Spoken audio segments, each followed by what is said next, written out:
Ano pa po yung mga natin sa dati?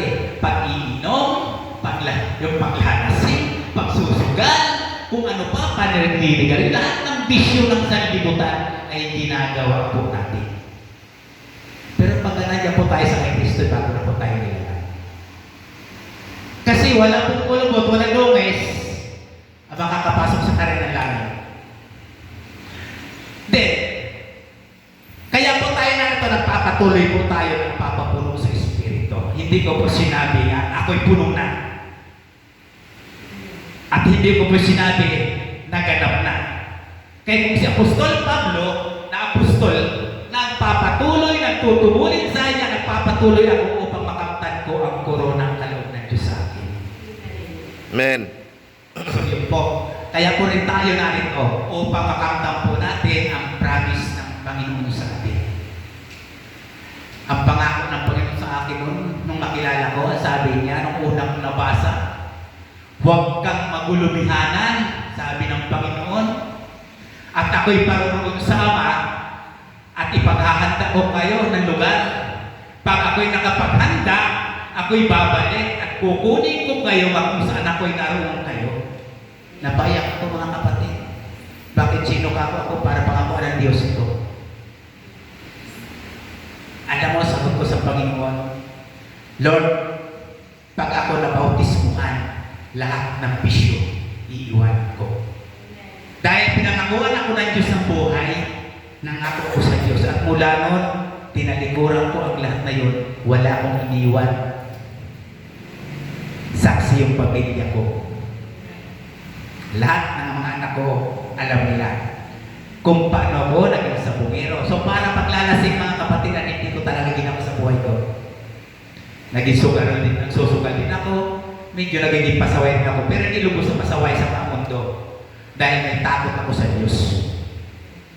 So, lumaki din po ako sa Kanya. Kaya lang ang Panginoon, lubos na binago ako. Pinakita niya mga kapatid sa akin, muli-muli ito sasabihin, muli-muli ito i-share sa mga hindi pa nakakalam. Nung tinuklaw ako ng ahas, sa ngalan ng Panginoong Sus, patay ang ahas. Maniwala po kayo sa hindi dahil hindi nyo nakita. Sasabihin nyo, sinabi lang nyo kasi pwede naman sabihin. No? Pero ang totoo po, pagbukas ko po ng baonan nyo, tinuklaw ako ng ahas. In Jesus' name, ang ahas po patay. Praise God. Kumuha po ako ng pamatpat at pinalo ko. Di isang galaw ng punto ng ahas, hindi po gumalaw. Buhay ang Diyos po sa atin. Yan lang ang tandaan natin. Nabuhay ang Diyos kahit anong nangyayari, kahit anong nararanasan natin sa buhay natin. Ang Diyos po ay buhay. Amen. Buhay po ang Diyos. Pinatuto ko po malagi. Pinagmamalaki ko po ito malagi dahil naranasan ko sa buhay ng Diyos. No? Nung niligtas ko yung babae na sinaniban sa napakasulat na sampang bangin, hindi ko po inaasahan na karte po ako doon. Wala akong ginawa kundi prayer. Hanggat po sa nibaba ko yung babae na sinasaniban. Alam niyo po, hindi ko po alam noon ang pananampalataya. Pero pinakita sa akin ni God na ang kanyang pananampalataya, ang ating panalangin ay may kapangyarihan. Kaya po, lumakad po ako kung ano pong nilalakaran ng Panginoong Sus. Pilit ko pong ginagawa na naway masumpong ako sa kanyang daan. Pinakita po sa akin yun ng ating Panginoon. Kaya napakabuti ng Diyos. Minsan nawawala tayo, minsan nagdadala tayo sa problema. So bakit? Hindi po tayo puno sa Espiritu. Pag puno po tayo ng Espiritu ng Diyos, hindi po tayo madadaig sa mga problema. Amen. Hindi po tayo madadaig sa lahat na yan. Kasi naranasan ko po naranasan ko sa buhay namin kung paano ang Diyos kumilos sa buhay namin.